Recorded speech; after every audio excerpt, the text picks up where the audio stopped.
সাদা সুতা থেকে রঙিন লুঙ্গি কিভাবে তৈরি হয় বাংলার ঐতিহ্যবাহী আরামদায়ক লুঙ্গি চলুন জানা যাক।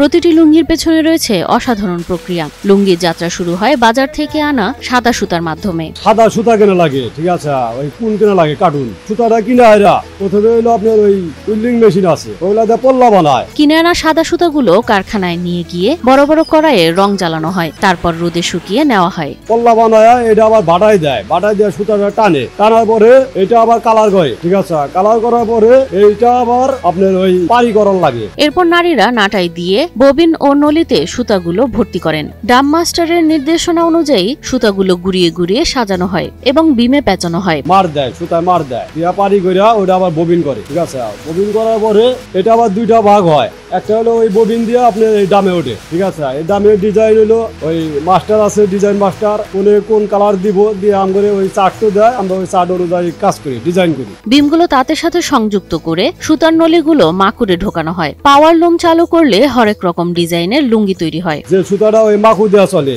মেশিনে, ওটা একটা ছোট ওই নলির ভিতরে তোলা হয়, ওটা মাকু দিয়া মাকুর মাধ্যমে ওইটা কাপড় হয়। শেষে লুঙ্গিগুলো মাপ অনুযায়ী কেটে সুন্দর করে ভাঁজ করে বাজারে পাঠানো হয়।